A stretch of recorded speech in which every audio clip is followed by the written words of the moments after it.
Michael Burry has doubled down his investment in Chinese tech giants aka Alibaba and JD.com, turning these stocks into his largest holdings. If Michael Burry's name rings a bell, it's likely due to the Big Short book and film about him. He's the investor who made headlines in 2008 by making bold bets against the housing market, which earned him over $100 million.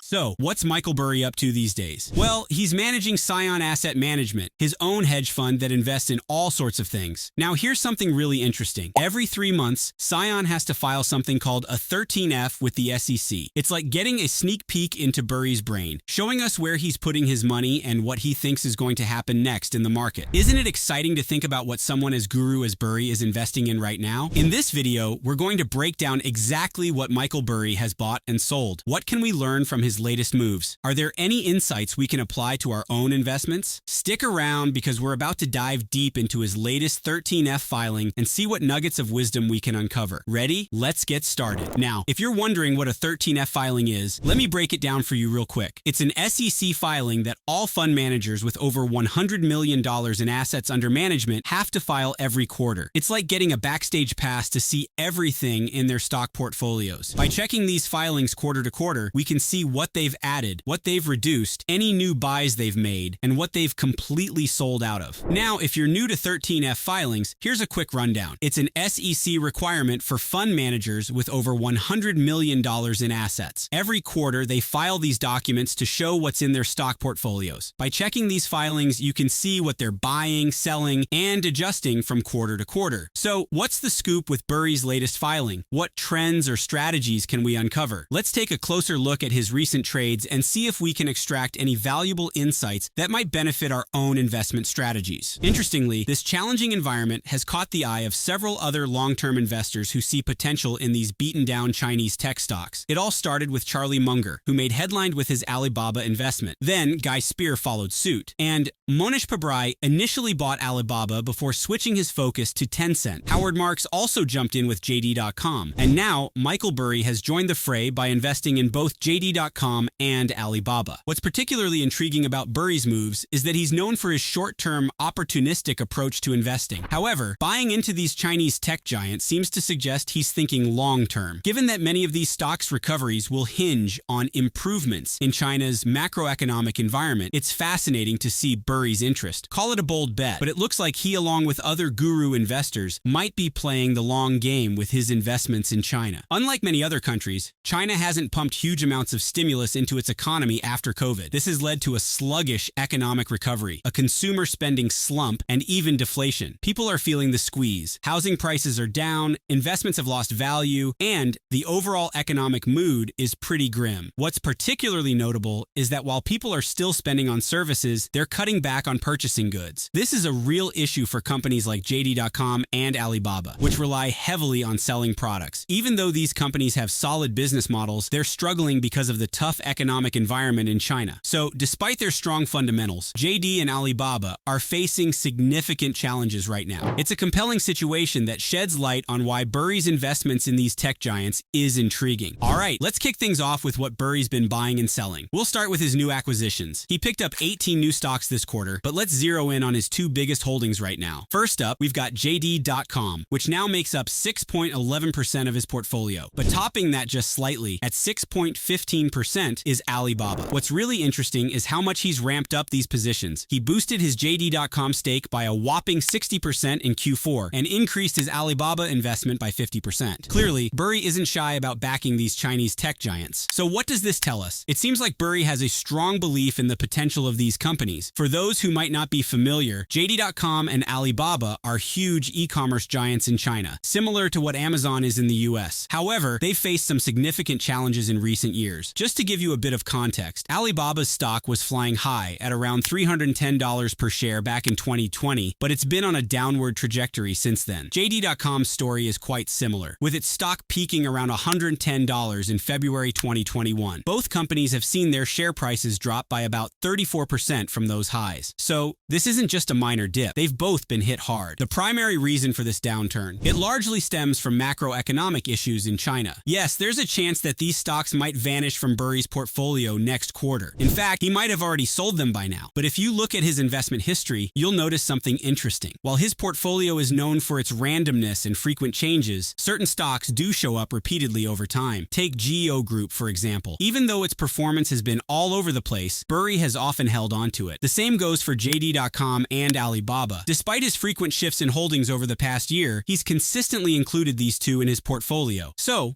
what's the takeaway? Burry is indeed known for his unpredictable short-term trading moves, but it wouldn't be surprising if there's a longer-term strategy behind his investments in Chinese e-commerce stocks. There might be a deeper thesis at play, reflecting his broader view on the potential of these companies. So, after ramping up his positions in Chinese tech stocks, Burry's next big moves are actually new additions to his portfolio. Here's a quick rundown of his major new buys. HCA Healthcare now makes up 5.72% of his portfolio. Oracle holds 5.57%. Citigroup accounts for 5.44%. CVS Health is at 5.43%. Next, our media group saw a 33% reduction, now at 5.39%. But here's something really interesting. In the number 8 and number 10 spots, we've got Google at 5.17% and Amazon at 4.82%. This might be the first time Amazon has appeared in Burry's 13F filings. Google, on the other hand, is a bit more familiar, though he hasn't held it consistently since before the pandemic. It's fascinating to see some of these American tech giants making a comeback in his portfolio. It raises some intriguing questions about Burry's current view on the tech sector and what he sees as potential opportunities. What's especially intriguing here is the backdrop of the past year's performance of the Magnificent Seven. Those 7 tech titans that have been making headlines with their explosive growth. Over the last year, these giants have seen their stock prices skyrocket, driven largely by the AI frenzy. By early 2024, their average prices had surged an astounding 111% from where they began in 2023. This dramatic rise underscores not just the incredible impact of AI, but also the broader tech revolution shaping the market. Given that the Magnificent Seven, including Amazon and Google, is now often viewed through the lens of speculative mania, it's quite intriguing to see Burry investing in them. We all know Burry isn't the type to jump on a speculative bandwagon. He was famously critical of Tesla during its speculative surge and even bet against it. So, his decision to buy into Amazon and Google at these high valuations suggests he sees something significant in these stocks despite the hype. So, these were the main highlights from Michael Burry's latest 13F filing. He's still backing Chinese tech giants like JD.com and Alibaba. His investment in these Chinese stocks signal a belief that they are undervalued or that the market is overreacting to short-term economic issues. It's worth keeping an eye on how these investments perform and whether they align with Burry's long-term vision for the Chinese tech sector. He's put his money into the relatively pricey stocks of Google and Amazon, and he's closed out his position against the semiconductor ETF. That wraps up today's update. Now you have a solid idea into what the big short investor is up to in the investment world. If you enjoyed this content and want to see more, please like, share, and subscribe to our channel. Your support really helps us grow. Stay tuned for our next video.